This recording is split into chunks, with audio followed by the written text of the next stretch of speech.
Everybody, and welcome to the Rock and Roll Farming Podcast. And today I'm very excited to be heading over to mid-Ulster to talk to my good friend and CEO of the Farming Community Network, Jude McCann. Jude, how are you? Very good, Will. How's yourself? Good, thank you. Sitting in my man shed, sheltering from the cold. It's bitterly cold outside here Good on today. you. It is cold here too, but beautiful sunny weather. So Yeah, trying not to complain, but we could do with a little bit more heat. yeah, it's well, this sunny weather's been really welcome, hasn't it? But yeah, I could do with It's without. lifted everybody, I think. Yeah, it has. Yes, without being a complaining farmer, we could do with a little bit of heat to get the things growing. But anyway, you're in Mid-Ulster, Jude. Tell me a bit about the area where you live. Yeah, so I live in a parish called Lisson, and we're right on the Derry-Tyrone border in the heart of Mid-Ulster. I'm 6 miles from Cookstown, which would be our closest town, which is became famous for its Cookstown sausages many years ago. And yeah, I'm at the foot of the Spurn Mountains, well, so a lot of sheep, beef, bit of dairy, and in this area. So I'm on the home farm, and our town land is called Knockadoo, which was the anglicised version of Crockdua, which means the Black Hill. Oh, So awesome. originally Crockdua, but now Knockadoo, which sometimes gets a giggle when you're ordering something and they're like, please repeat your address. Yeah, I suppose we have similar challenges in this part of Wales as well. But yeah, Yeah, so yeah. have you got a long family history in that area? So yeah, both my parents are from this parish, and yeah, as far back as our records go, on both my mom's side and my dad's side, we've been farming in this area, and it's interesting. My dad inherited a smaller outlying farm from his parents, um, but was adamant to keep it going. So he ended up working full time for most of his life and farming part time. But Hmm. I grew up on the farm, helping him out after school and weekends. And yeah, to be honest, privileged to be living back on the farm myself. And yeah, I've got my wife and I have two young daughters. So yeah, beautiful place to bring the kids up. And they go to the school that I would have went to as a child. So yeah, nice part of the world. Awesome. And did you have that sort of typical farm childhood then, roaming the fields and Yeah, very absolutely. outdoors? Yeah, absolutely. So my dad had a small suckler herd, and yeah, I suppose winter time was one of our busiest times when we had all the cattle indoors, and so helping him in the evenings after school. So yeah, used to come home, get the uniform off, get a bite to eat, and spend the evenings with him. And yeah, we're very much my family, I think, are all quite rooted to the community. So my brother and his family built a house in the home farm. My sister and her family are here as well, and my parents are just a few fields from where I'm at the moment. So there's a strong family connection. And yeah, while it's significantly different from my dad's or grandparents' generation in terms of farming, but there's been a lot more part-time farmers here in this area. I think when I was a child, there was maybe I'd say 14, 15 full-time farmers in Mm. this area, and we're probably down to two in our town land, that are full-time. The rest are all farm jobs as well. Yeah, I suppose that's a bit of a sign of the times, isn't it, really? That sort of consolidation. There's less and less of us It in is. farming, isn't there? It's been the trajectory for a long time, and Mm. some of the recent stats that you see, especially in the UK, and I was reading some stuff about England as well. It'd be a shame if it continues to Mm. decline the way it has done in our generation, but there is that concern that there will be a lot less farmers going forward. Yeah, it's such a big effect on the community as well, doesn't it? Funnily enough, my wife Sarah and I were talking about this the other night. We were thinking back to when we met in Young Farmers Club when we were sort of in our early 20s, and Mhm. um, how many just in this immediate area really and the area where she's from over in Shropshire, how many farms have sort of gone and been swallowed up by their neighbours, and it's a lot just in that 20 years, it's Yeah, and that is replicated all over the UK yeah, and yeah, in most places anyway. Yeah. yeah. So growing up with that sort of the real sort of deep roots in the community and the farming family, did you grow up thinking you were going to be a farmer, or did you kind of was that always in the back of your mind, or did So you? to be honest, it was never really encouraged by my parents. I think they were of the generation it was no longer viable to raise a Mm, family on the size of a farm that we inherited. So mum and dad both worked full time all through their lives.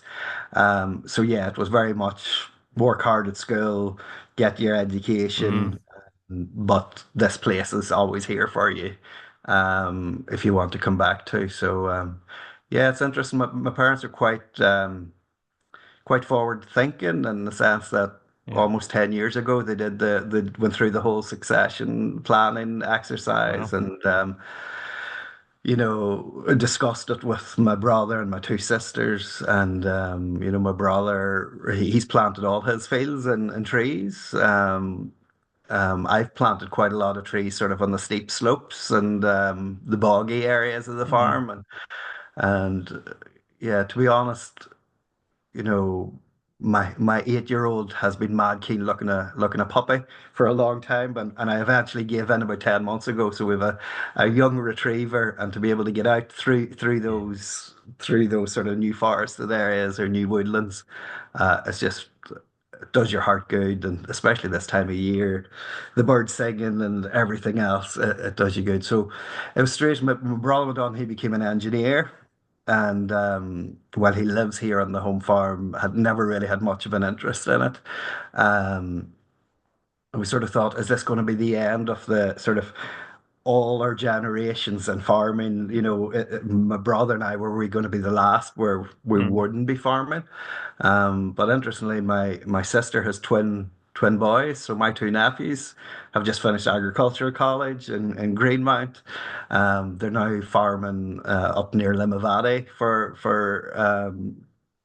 a farmer, but then buying their own stock, and they now have cattle on the land that my dad would have farmed for many many years. So mostly cattle, a few sheep, but I was never fond of sheep, and there's a few with bad feet, and I'd say they're sorry they ever got the sheep.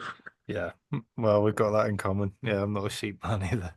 Yeah. Oh, Yeah. Oh, that's really cool though that your nephews are doing that. Your parents that must be yeah. your So parents must so be so really in a way, pleased. in a way, yeah. You know, it'll never be a full-time enterprise for them on the home farm, but their father actually inherited a farm outside Oma as well. So Hmm. there's two plots of ground that they're working off. Um, but yeah, it's in the blood, and Yeah. it, it's just great to see that there is another generation still interested Yeah. in it. Because for quite a while we sort of thought, okay, is this sort of the end of the farming connection in the family? But I think it'll go on for another generation or two by the looks of it. Hope so. So, when you left school, what direction did you sort of know what direction you were going to go in, or was it sort Not of really. I still don't know what I want to do when I left school. no me? Um, So yeah, I thought about becoming a teacher at one point. Yeah, okay. I was never that good at school academically. Well, I failed the 11 plus. I don't. Do you do the 11 plus? Did that exist in Wales in your time, or No, is that? no, it didn't, thank goodness, because otherwise I would have failed it too. Yeah, so that basically, and it still remains in Northern Ireland still to Is it? this day. Okay. But it's basically either you go to the grammar school if you pass the Yeah. 11 plus, or you go to the high school or the secondary school. So I didn't pass it and went to the secondary school, which to be honest was excellent, was brilliant. So I spent 5 years there, but at that time the school didn't offer A levels. So after your Mm. 5 years of the high school, I had to then go to the grammar school to do A levels. Um, so yeah, struggled through school, but did all right, and managed to get my GCSEs and A levels, and yeah, keen to go to university. My siblings had been to university, and I think it was more the social life at that stage was of the interest as opposed to much else. So I ended up going to the University of Ulster up at Coleraine, up on the north coast. So I had 3 years in the School of Geography and Environmental Science. And we lived up in Port Stewart, which is right up on the Antrim coast. Mm. So beautiful part of the Nice. world, close Yeah. close to the beach. Um, a few good pubs. It was a good 3 years, to be honest, as a student, and first time living away from home. Yeah, it was a pretty good time. Yeah, but it's funny, isn't it? A lot of people I speak to for this podcast, and a lot of farmers, and I don't want to stereotype, but especially boys. A lot of farming boys struggle a bit academically in school, don't they? I wonder why that is. A lot of us just can't I that I kind of think part. formal school structure. It doesn't. I I think don't you're know. right. I think it's that classroom environment where you're sitting Yeah, all day looking at a whiteboard or yeah, blackboard or whatever it is. Um, you see these forest schools popping up all over the yeah, country now, and getting people outdoors. There's just some people yeah. will learn so much better in a different setting than the Mm, traditional school setting that we have.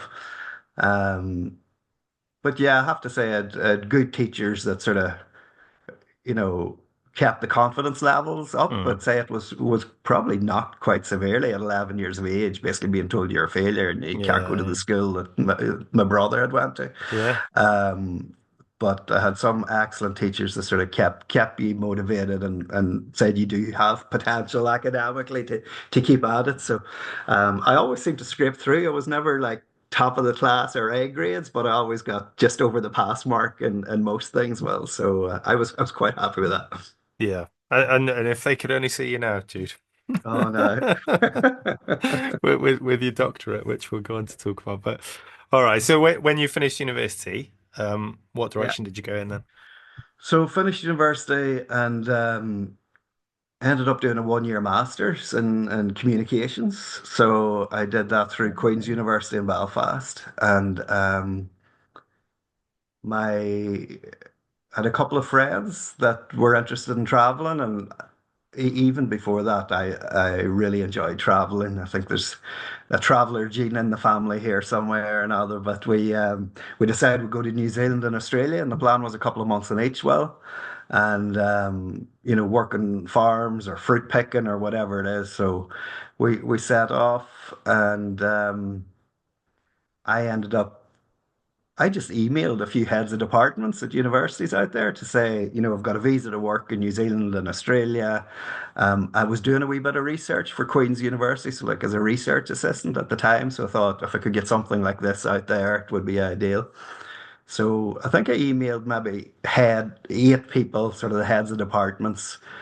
3 replied, 2 was, oh, thanks for your email, but no, sorry, we don't have anything. Hmm. And then there was one that replied and said, sorry, we don't have any work at the moment, but if you want to catch up for a beer, come and meet some of the staff. And this was the head of geography at Auckland University, and he was from Aberdeen originally. Oh, okay. And so grew up in Scotland, spent a lot of time in Canada, but then moved to New Zealand. So his name's Willie Smith. So I sort of had this as a contact, but not really hopeful that there'd be a work opportunity. But so when we got there, we were renting some rubbish accommodation somewhere in Auckland, and I decided to phone him. So he says, "Oh, come and have a beer." So we had a drink, and at the end of the evening, he says, "Oh, I'm having a staff barbecue at my house at the weekend. Why don't you bring your friends over and have a meal with the rest of the staff team?" So yeah, really relaxed atmosphere. Mostly Kiwis, but also a few people from all over the world as well, and. At the end of it, he says, well, if you are interested in work, I could give you a 1 year contract. I need somebody to go around New Zealand interviewing farmers. Okay. Would you be interested in doing it? He was doing a piece of work with the Minister of Agriculture and Forestry at the time. So, to be honest, well, it was just the ideal job. Yeah. Give me a hire car, go and travel the country and talk to people. Mm. So I ended up staying in New Zealand for the full year, and the other 2 friends that I traveled with, one went on to Sydney and still lives in Sydney, has never actually came back home, and the other married a Kiwi, but they live back here in Northern Ireland now. Wow. So, and yeah, I ended up staying 7 years in New Zealand. I was back home for holidays and all in between it, but the plan was initially a few months, and it quickly turned into quite a longer period of time. So, worked at the University of Auckland, and yeah. that Willie Smith guy, he was encouraging me, why don't you use the research that we're doing in this project to consider doing a PhD? And to be honest, I thought I was finished with education. That was the last thing that was on my mind, but he sort of persevered at me. And yeah, I came back to Queens on a visit and spoke to one of the guys that I knew, Steve Royal, from Englishman, but working at Queens in Belfast. And he says, "Yeah, why don't you apply for a PhD scholarship? We'll work together to come up with a topic." And so I ended up getting a scholarship through Queens in Belfast and based most of my research out in New Zealand. So that was a 3-year scholarship. It took me 4 years to finally finish the PhD, but that was really looking at the social impact of the removal of subsidies from agriculture in New Zealand. So 1984, all the subsidies Yeah. basically were withdrawn from government. The economy basically collapsed. Interest rates went up to 23, 24%. And it was a major shock to the whole, not just farming, but the whole rural community. Mm. So yeah, it was a really interesting piece of work. I was doing research, interviewing those that were forced out of the industry in Mm. the 80s, right through to the early 90s, and then those who actually continued farming up until this day. So yeah, I'll be honest, I had some people break down in tears to me talking about their experiences, and they'd never really talked to anybody about what they went through during that Mm. time. It was still very much that macho pride idea that actually, yeah, we just don't talk about these things. And everyone that I interviewed, they talked about the upheaval that it caused, and yeah, it was just devastating at the time. And Yeah. interestingly, only about 24% of farm incomes were coming from subsidies to the sector in New Yeah. Zealand at that time. Little did I know then what was going to be happening here in the UK and um, Yeah. leaving the EU and all the changes that we're currently experiencing. Is with that removal of subsidies in New Zealand in the 80s, there's kind of I guess it's a bit of a well, I don't know. You must have heard a mix of views, but there's kind of a perception that there was some short-term pain, but in the long term, the farming industry in New Zealand benefited from it. But it's very Uh, easy to it, say that on paper, isn't it? But when it you is. talk to people and the human Yeah. And it's stories, easier to say that if you did come through it and survived it yeah, and kept the family yeah, farm going that had maybe been there for 3 or 4 generations. yeah, Yeah, like I would have met a lot of farmers saying, actually, yeah, it was rough at the time, but it's the best thing ever happened. It freed mm, up more land. I was able to expand and mm, get, cheap land and grow the business and scale up. Um, and one of the comments I heard a few times was, oh, it weeded out the weak guys, mm, sort of making the perception that it was the poorer farmers that were forced out. But my whole research argument was basically saying some of the best farmers in the country were forced out at that mm, time. If you had been farming the way your father and grandfather did with no debt, you could probably survive a few yeah, years till things picked up again. But it was the more progressive ones that were pushing the farm business forward. They were carrying significant debt that were hardest hit because who could repay interest rates of up to 20 plus yeah, percent.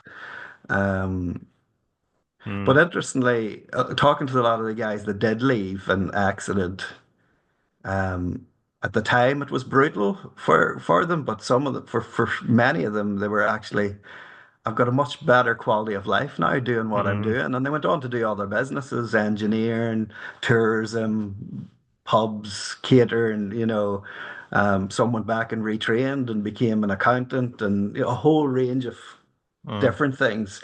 But they said at the time, as a farmer, I thought I could only be a farmer, and that's the yeah, only thing I knew.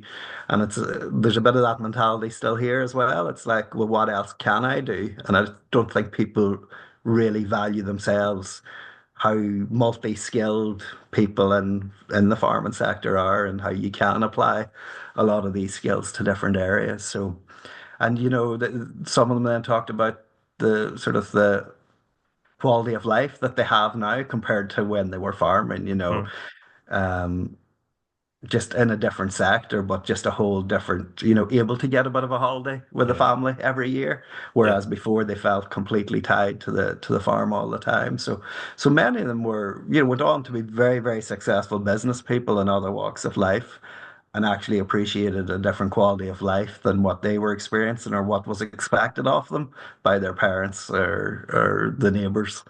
Um, Yeah. so yeah, it's not as clean cut as to say, oh, yeah, it was a big success in the long run. Looking Mm. at it from the social impact, well, every farmer that I visited and talked to, and yeah, there's well over 100 people that I talked to all over the country. They all then brought up a suicide in that Yeah. community during that time, or a marriage breakup where the wife and kids left and went Mm. into Christchurch or wherever to try and get a job. People were left isolated.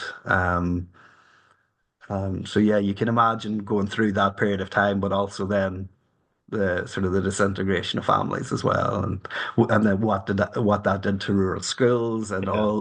all the other businesses that depended on all those farming families. So yeah, from a social point of view, it was brutal. Um, when I was relieved when governments here started talking about a longer term transition, like in New Zealand, within 1 year the subsidies were gone and that Yeah. was it. Um, it was a painful shock from the social perspective and environmental too, Yeah. because Yeah. people didn't weren't able to do the things they would normally do and invest, and basically everything just shut down for a few years, and money wasn't being spent and money wasn't available. Yeah. Yeah. Yeah. That must have been I guess thinking, especially with your future career, which we're going to talk to, but that must have been um, quite a learning experience with people sort of opening up to you like that, and especially if they'd never talked about it before. It was interesting. Probably Mm. coming from the other side of the world was probably valuable. That Yeah, maybe that helped. Yeah, maybe. I didn't know their neighbors or their Mm, communities, but also they probably never asked. Really, people tiptoe no. about these things, and right, they know it was a terrible time, but let's not go there. Whereas my purpose was to go there and have those discussions about how things really were. Um, Yeah, it was a humbling experience, well, to be honest. Mm, Like I am not a qualified counselor in any mm, shape or form. But people just given the opportunity where somebody actually does want to learn and actually does give a damn and listens to people, it's valuable in itself. And so yeah, there's a lot of parallels with, I suppose being from a farming family here made me realize, really how those impacts actually yeah. manifested for those folks during that time. Yeah. All right. And you met your wife in New Zealand, right? So not in New Zealand, but I met my wife in my last year working in New Zealand. Okay. So I had mentioned there I got 3 years funding, but then I ran out of funding and still wasn't finished writing up my paper. So in my final year in New Zealand, so this was 2007, um, I had to get a job to get some money coming in. So I ended up getting a job with World Vision New Zealand. So it's an international aid and development organization. So they were funding projects all over the world, but my job was to sort of monitor funds that we were spending in two countries in Asia and two in Africa. So I was traveling quite a bit with that job. And I met my wife, my now wife, in Cambodia. She was a translator for World Vision Cambodia. And yeah, that's how we met. And I loved Southeast Asia, to be honest. Really nice part of the world. Um, but yeah, I suppose when I finally did decide to leave New Zealand, I was always planning to come back home, but I wasn't ready to come home straight away, so I ended up volunteering. So I worked for World Vision for a year, finished the PhD, and decided I was moving back to Ireland, but I wanted to do some volunteering. So I ended up 9 months volunteering on the Burmese Thai border Wow. with a group of mostly Filipinos and a couple of New Zealanders through sort of a church mission group that Hmm. had health and education programs for Burmese people. So this was a area. It's called Ranong on the border between Thailand and Burma, and it's basically a fishing town with predominantly Burmese people. Um, Working in the fishing industry in factories on fishing boats and all of that. But they're basically imprisoned in this little town. So all around the town is the Thai army that they're not allowed to go out beyond the perimeter of the town. Wow. The Burmese kids weren't allowed to go to the Thai schools. They couldn't go to the Thai hospital. So yeah, they were in a really, really vulnerable position. So I ended up 9 months there, did a bit of teaching. And the kids basically were stateless because their parents had papers from Burma, but they were born in Thailand and they Right. didn't have any papers or documentation to say they were Thai or Burmese. So yeah, it's probably one of the saddest places I've ever been. Well, HIV, AIDS, access to basic healthcare, education just was very, very limited.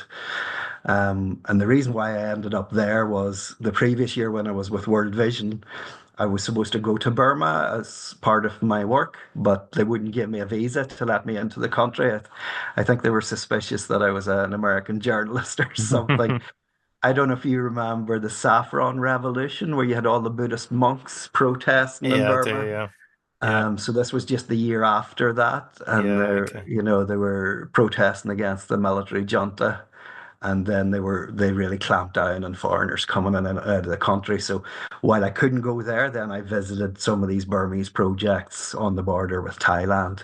So my wife came over and visited me a couple of times. I went back to visit her a couple of times, and invited her to Ireland. And I thought, right, well, a couple of weeks here in this cold weather, she'll definitely not want to come here.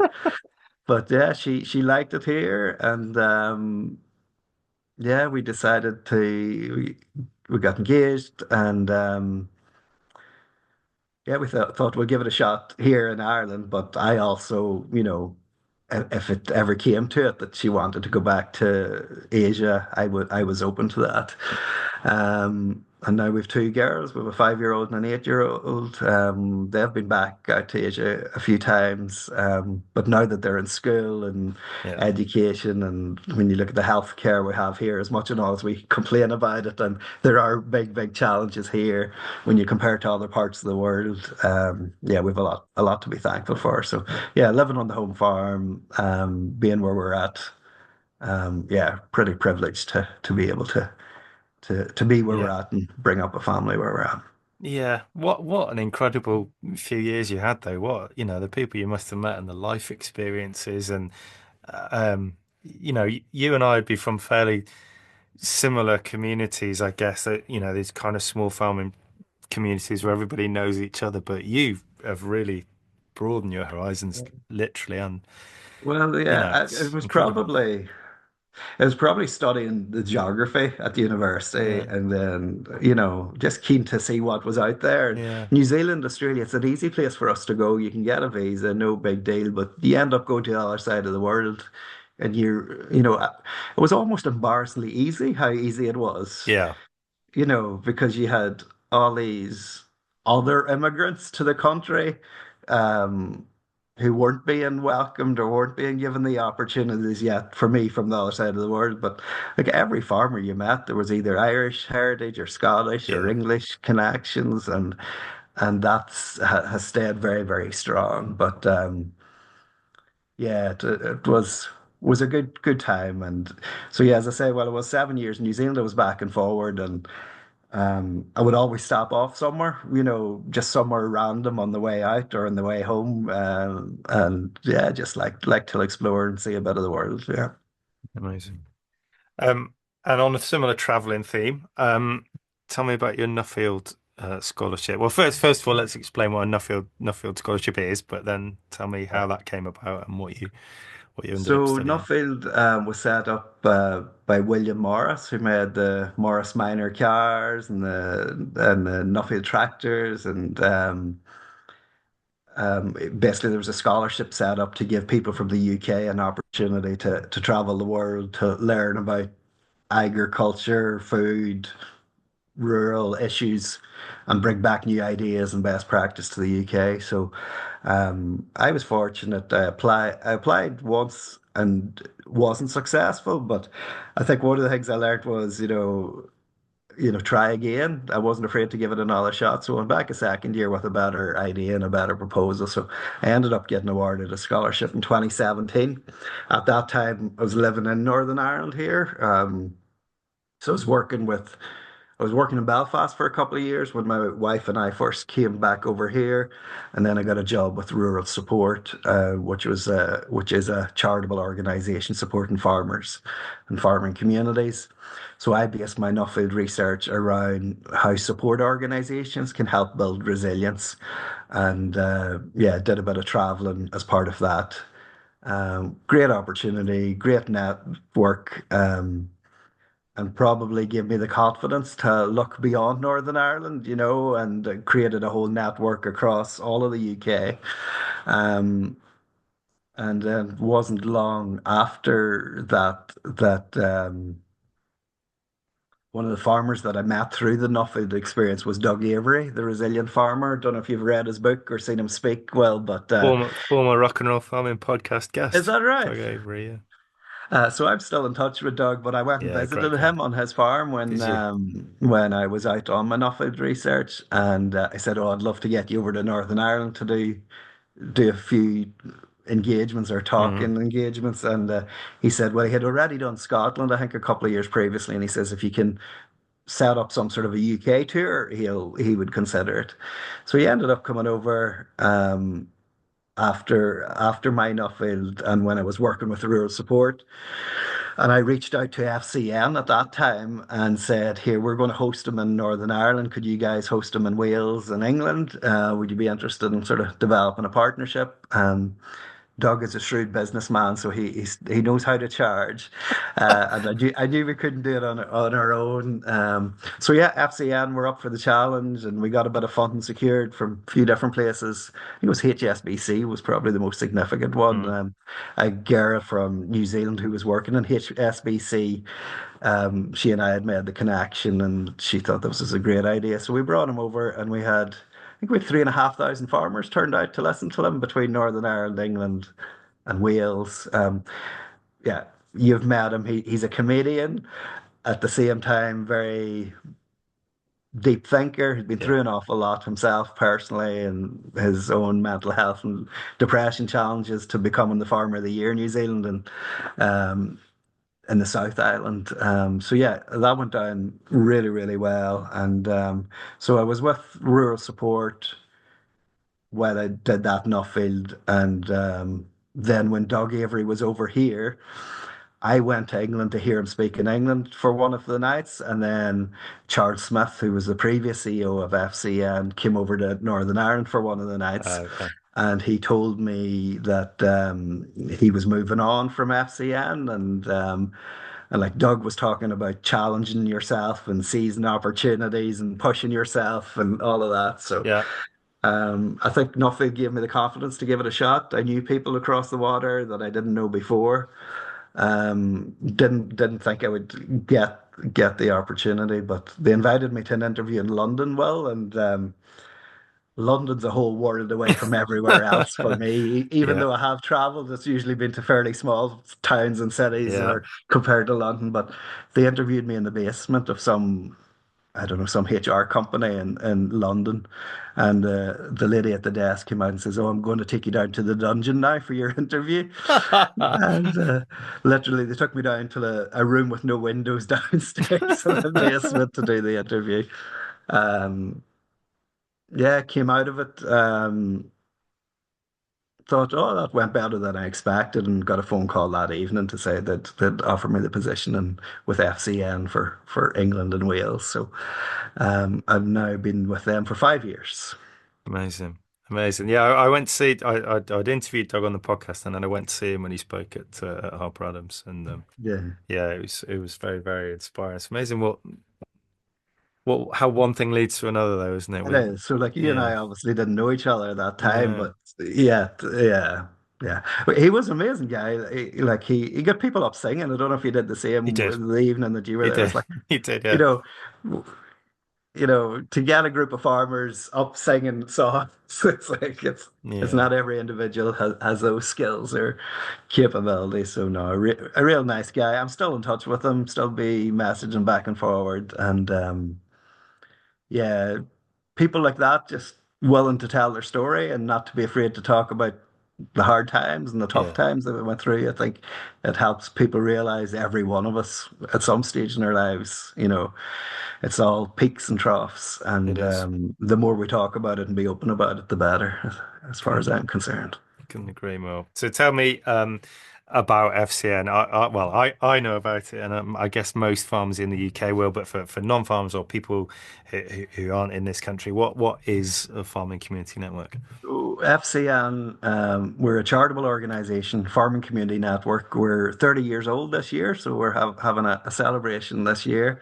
We were founded by Christopher Jones, who sadly passed away last year, but I got to know Christopher quite well before COVID kicked in and when I first started the job. And he spent quite a bit of time in Africa, in Nigeria, him and his family. And when he came back to England, he realized that there was a lot of the farming families in his area struggling with quite a lot on their shoulders. And he wanted to set up an organization to walk with people, to walk with farmers through their challenges and difficulties. Christopher was a man of very strong faith and basically started setting up groups all around the country.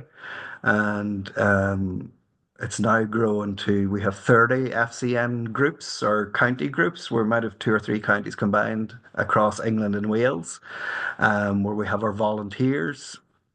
And we've about 450 volunteers currently. And FCN, we offer a helpline telephone support service every day of the year. That's managed by our volunteers who receive training in that area.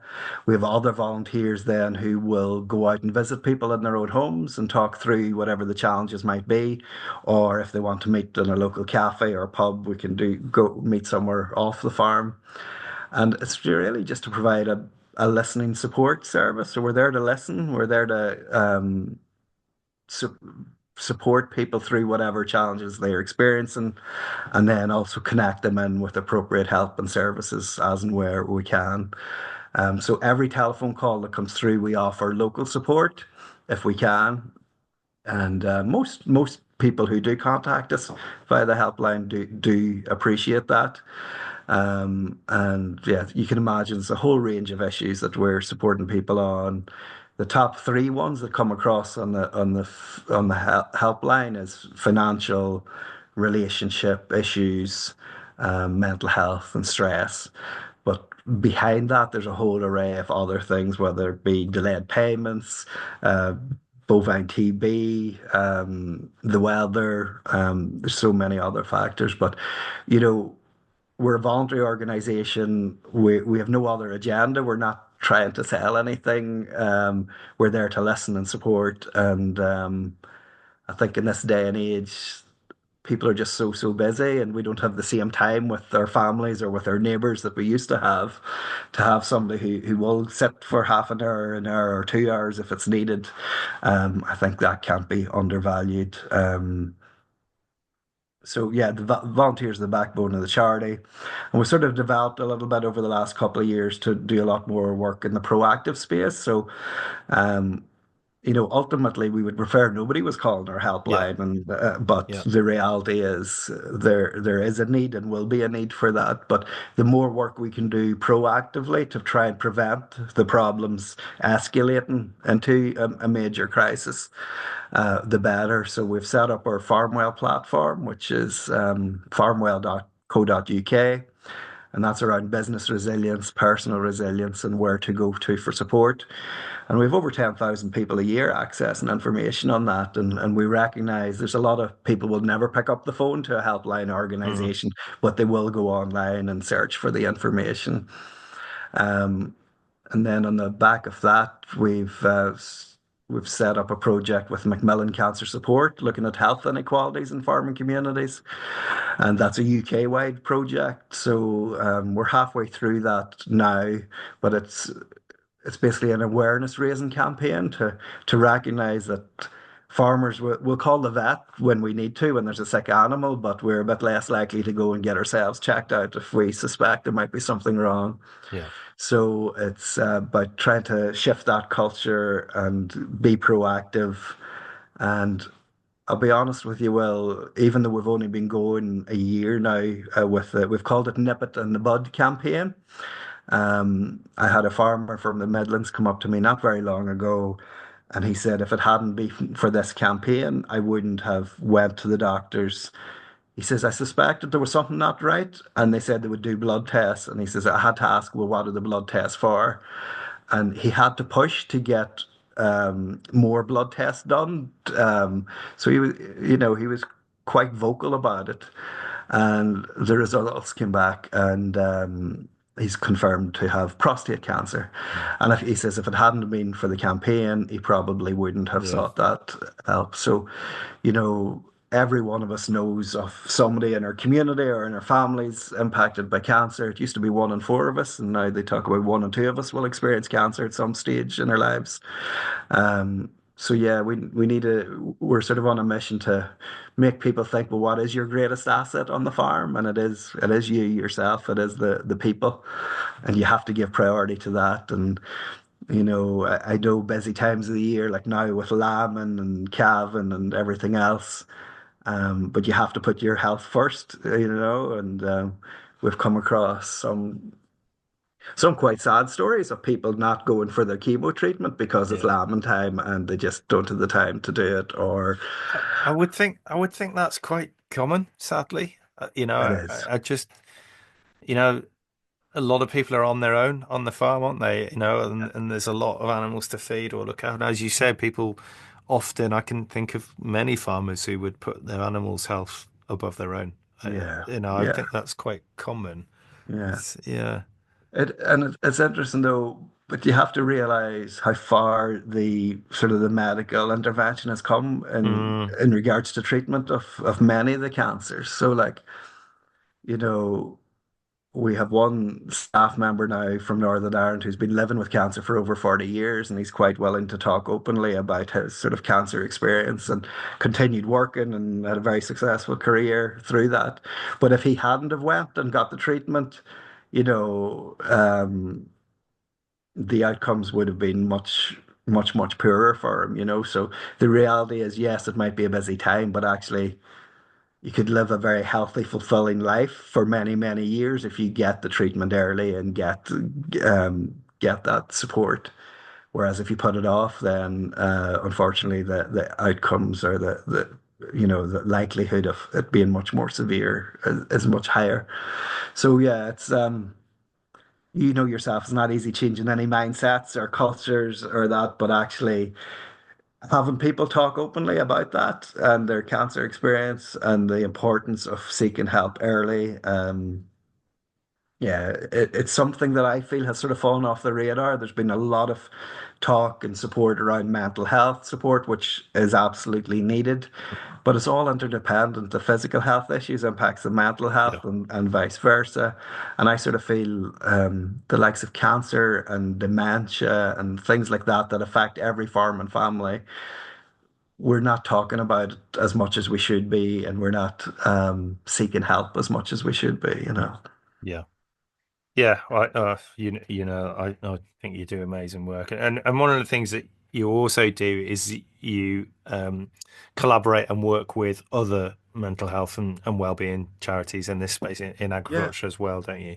absolutely, absolutely. So that, you'll be aware England and Wales are quite a lot of organizations Mm, working as farm support organizations, and we are a small staff team. Yes, we have a good number of volunteers, but we're not everywhere in the country, and we're not professional advisors or counselors. So some of the other charities do offer counseling support. So we will often refer through to other charities for that.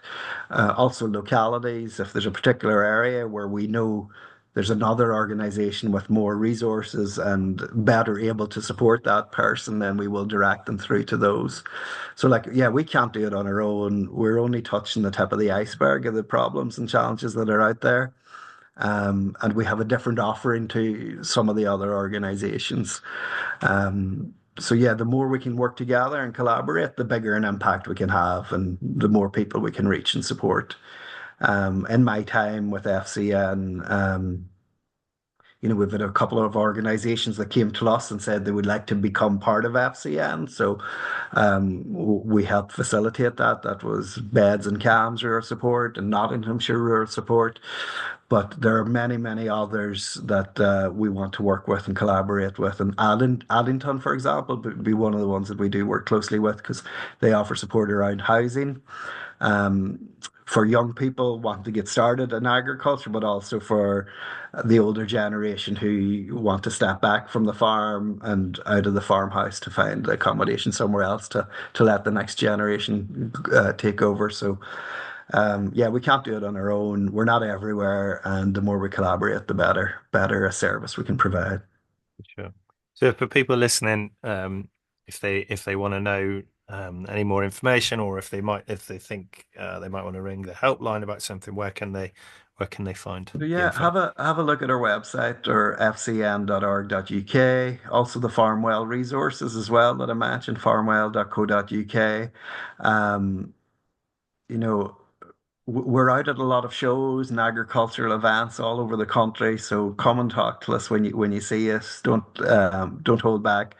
A lot of our contacts come through our volunteers as well. So we become known in different parts of the country, and people then approach sort of individuals within the organization. So I'd say half our calls come through the helpline, and half are actually through word of mouth and through the communities. So yeah, and we're always looking for volunteers. Well, if anybody's interested in volunteering, it could be as simple as a few hours every month. Some help with the helpline, but others would rather help raise awareness, and they'll go out to shows and events and distribute literature or get materials out for us. So there's different volunteer roles and there's different training that goes alongside that. So if anybody's interested, please do get in touch. You'll find me on LinkedIn. It's the only platform I use. Well, I avoid all the others for my own mental health. But Very wise. yeah, Very do wise. do reach out. And to be honest, there's huge value in volunteering too. So Yeah. like I volunteer myself outside of the work situation, and I know our volunteers get a lot out of it and appreciate being part of the FCN community. So yeah, no matter what age you are, we have volunteers in their early 20s right up to their 90s. So there's a space for anyone who's interested in getting involved. Amazing. Amazing. And shout out to Linda Jones at FCN Cymru, who's an absolute force of nature. She is indeed. She I is can indeed. attest to that. All right. You and I first met around the Oxford Farming Conference. You are now the chair of the Oxford Farming Conference this year. Tremendously excited. And I know those of us who are uh, um, I can't think of the words. Board members, past board members at OFC are delighted about it. So tell me about how you first came across Oxford Farming Conference and why you wanted to get involved. Yeah.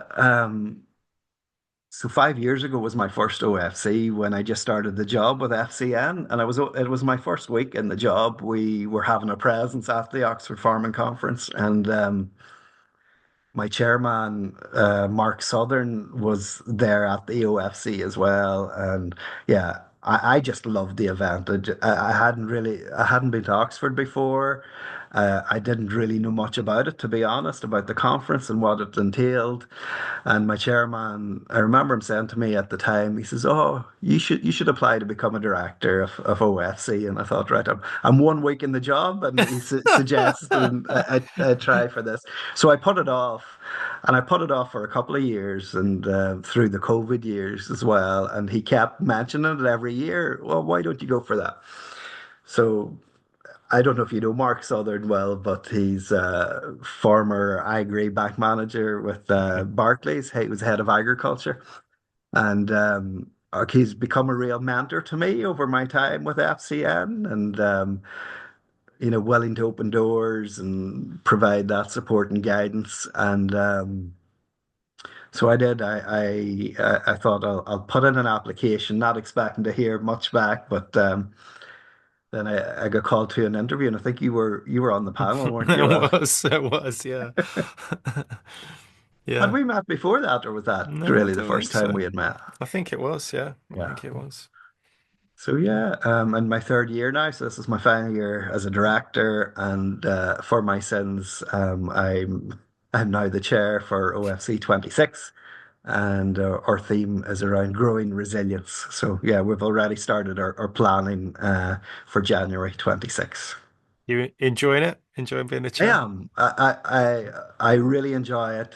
As I say, so this is in a voluntary capacity, so it's a switch in gear from the Yeah. day job to be focusing on something else, and I think that's important for everybody, no matter what line of work you're in. That there's other things, whether it be sports or interests or volunteering or whatever it is, that allows you to switch off. So yeah, great group of people, fellow directors from all over the UK, just really supportive, ambitious, despite the challenges in the industry, really hopeful for the future Hmm. and know that there are opportunities coming our way as a sector. So no, I really enjoy it. There's something very special about Oxford and OFC, and it's hard to pinpoint what it is exactly, but it's the beginning of the calendar year. It's a great way to start the year. Winter, we had a very long winter this year, but actually to go to something at the beginning of January that's quite uplifting and powerful, and hearing speakers from all over the world giving you a different perspective, and yeah, it's quite a powerful event. So yeah, it's growing from strength to strength, and next year will be 90 years since the first OFC in Oxford. So there'll be a bit of a celebration around that. So we've come a long way in 90 years. Yeah.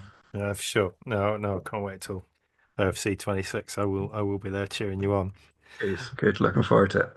All right. Jude, you've, as we've talked about, you've got a lot of different roles. You do lots of different things, and that, as you know, I guess we've both kind of got that in common. We're both juggling young families and lots of different things going on. How do you switch off? What do you do to look after your own mental health and well-being? Yeah.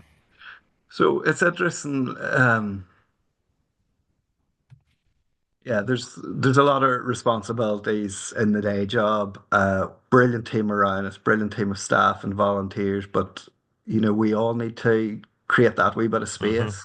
And I think growing up in a farming family, you need the outdoors, you need a bit of space. So I do take myself out through the fields, and any chance I get, it's get the boots on, get out walking, clear the head as much as I can. Spend far too much time in front of computers and meetings, meeting after meeting, but actually building that time into your day. Well, actually, I'm going to take a proper Yeah. tea break or lunch break and get out of the house and clear the head.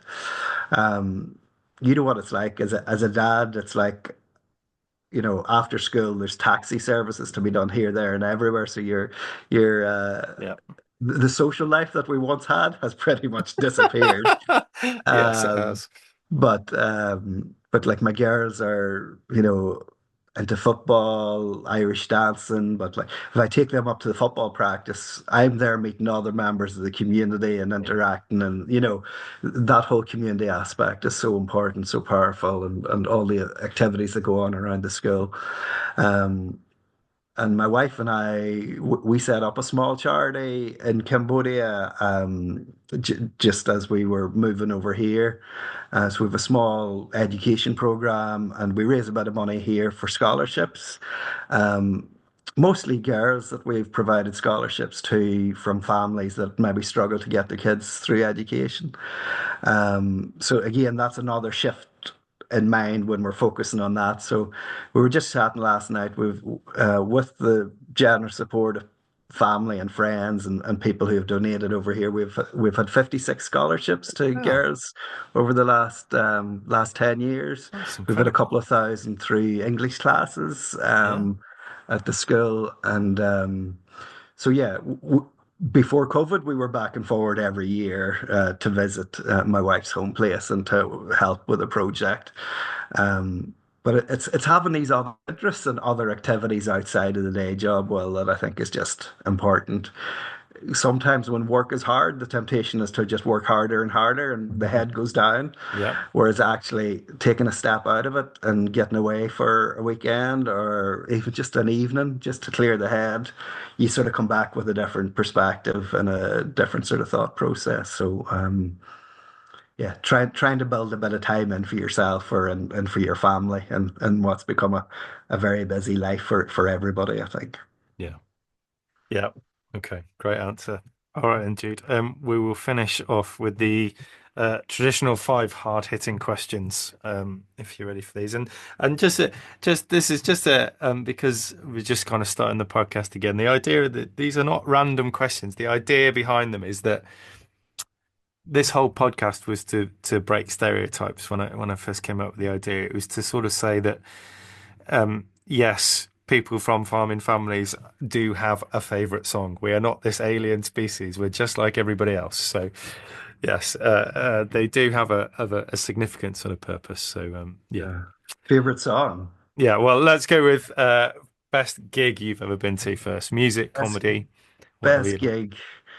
So there's two gigs that sort of are in my mind. Well, when I was 17 years old, myself and a friend thought it'd be a good idea to organise a bus load to Slane Castle, and we ended up going down to see REM and Oasis. Oh wow!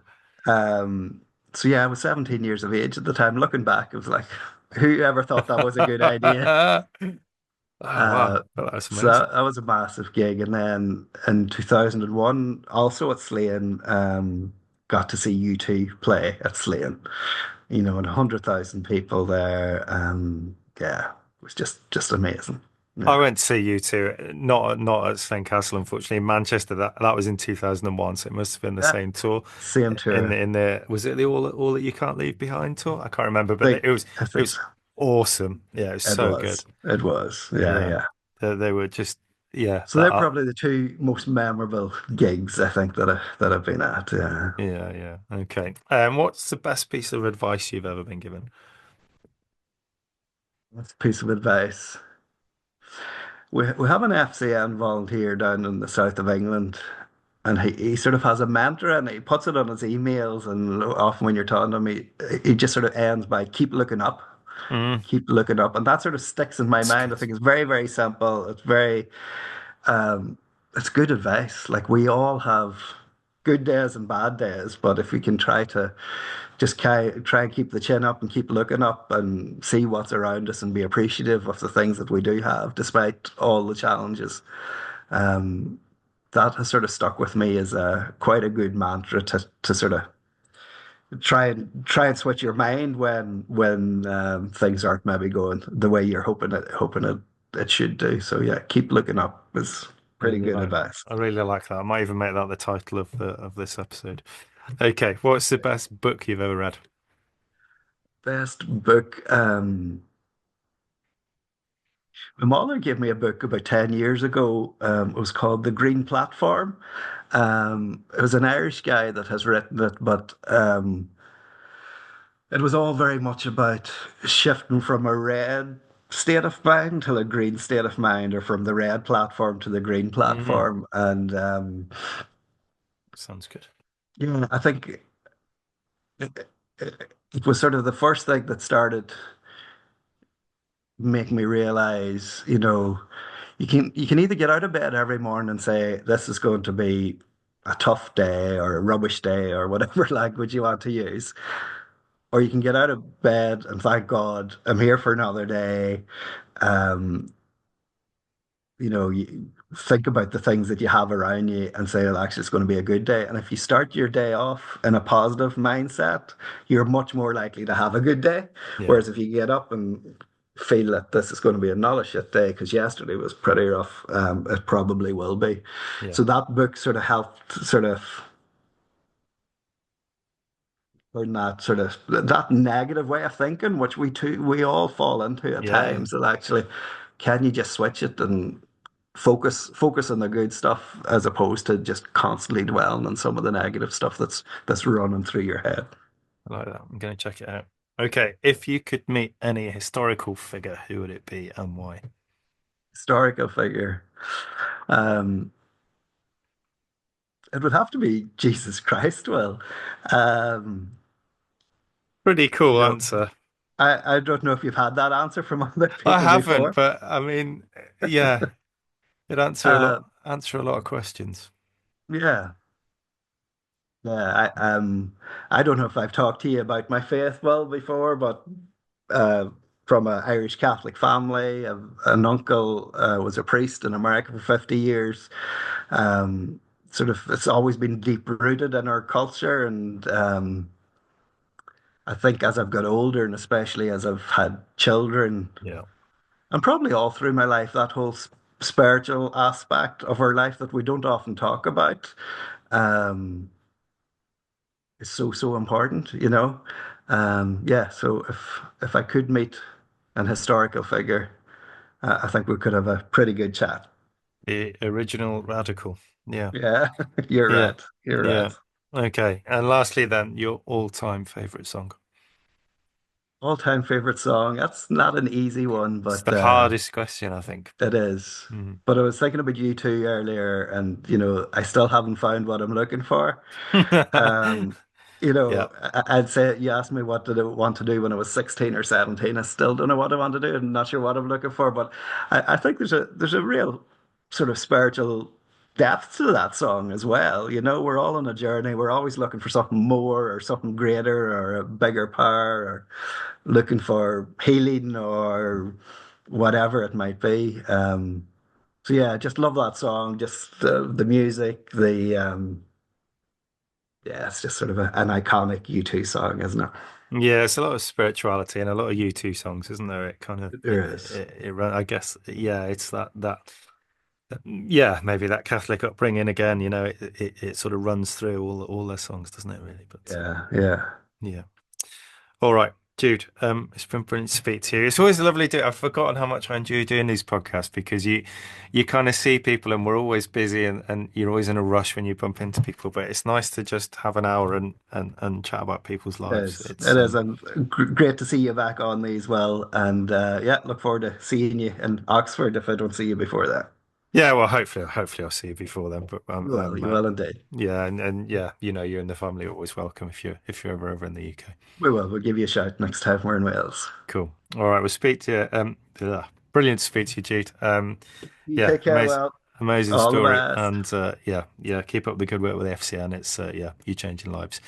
Uh, And to Good everyone man. at home, thanks for listening, and I hope to see you next time. I've been Will Evans. This has been Rock and Roll Farming. Thank you, and good night.